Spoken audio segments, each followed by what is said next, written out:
2 dogs had been circling her daughter for 3 days. She thought they had turned. She almost called the shelter. What they had actually been doing was the only thing standing between her daughter and an ambulance. Adriana Reyes had been watching the behavior build since the Sunday potluck. Her daughter, Sophia, was 22 months old, sturdy, loud, entirely fearless, and deeply loved by both dogs in the house. A 4-year-old shepherd mix named Bruno and a 3-year-old mutt named Cisco, whose exact breed history had never been conclusively determined. They had all grown up together in the way that children and dogs grow up together in houses where nobody thought twice about proximity. Sophia climbing on Bruno's back, Cisco cleaning applesauce from her high chair tray, both dogs orbiting her through the living room and into the kitchen and back again. After the potluck, things changed. Bruno began positioning himself between Sophia and the kitchen. Not dramatically, not blocking her, not growling. Simply existing in a way that made the path to the kitchen less direct. Cisco began doing something Adriana had never seen him do in 3 years, sniffing the air in the direction of Sophia's face every time the girl leaned in to interact with him.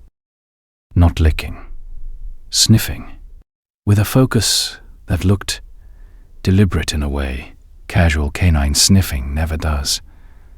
Adriana watched this happen 3 times before she said anything to her partner, Ronaldo. Something is wrong with them around Sophia. Look at how they're looking at her. Ronaldo watched Bruno position himself between Sophia and the kitchen doorway when Sophia tried to walk towards the pantry. He said what Adriana had been thinking since Monday. Is that guarding? She said yes. She believed it. Every behavior reference she had ever read described resource guarding as exactly this: inserting the dog's body between a person and a space. She had read 2 books on dog behavior and attended a puppy class 3 years ago. She was not guessing. She was applying what she knew. She was applying it to the wrong situation. By Wednesday, she had decided. She called the shelter, the same no-kill rescue where she had found Cisco, and explained the situation. Behavioral regression, resource guarding around a toddler. She said she couldn't risk it. The woman on the phone told her there was a 2-day hold period for assessment. She said she understood. That night, Adriana was in the kitchen cutting strawberries for Sophia's dinner. She placed the plate in front of Sophia at her low toddler table. Sophia reached for a strawberry. Cisco was across the room and moved towards Sophia faster than Adriana had ever seen him move. Not playfully, not slowly, and pressed his muzzle directly into Sophia's hand before she got the strawberry to her mouth. Bruno was at the kitchen doorway before Cisco had completed the motion. Adriana shouted. Both dogs stopped. Sophia started crying. The strawberry fell on the floor. Then Adriana looked at the strawberries. Then she looked at the cutting board. Then she looked at the fruit bowl where the strawberries had come from. A gift basket from the potluck, left on the counter Sunday night. Kiwi, mango, pineapple, strawberries. The basket had come from Ronaldo's co-worker who had, at the potluck, been serving dishes from a spread that also included a dessert she recognized suddenly as containing tree nuts. If you stay for stories about what animals sense before we do, you are exactly where you need to be. Subscribe so you don't miss the next one. She put everything down and called Sophia's pediatrician. She described the behavior, she described the potluck, she described the fruit basket. The pediatrician sent them to the allergist the following morning. Sophia tested positive for a severe tree nut allergy, an allergy she had never encountered in sufficient quantity to produce a reaction. Until the potluck, where trace cross-contamination from the dessert had entered her system in an amount too small to produce visible symptoms, but large enough to alter her breath chemistry in a way that Bruno and Cisco had been tracking for 4 days.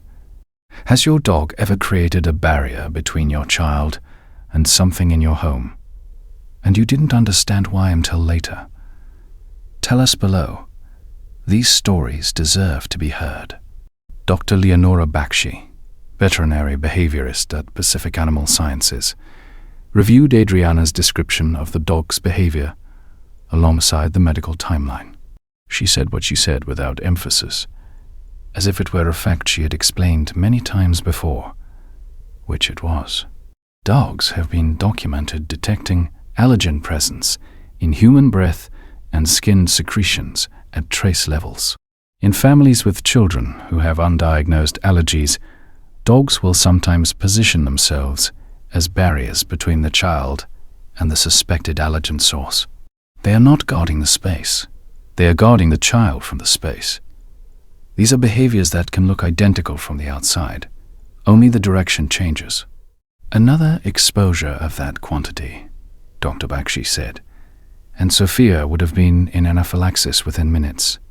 Your dogs were not acting aggressively toward your daughter. They were preventing her from reaching the thing that was going to hurt her. Every time they positioned themselves between Sophia and that kitchen, they were correct.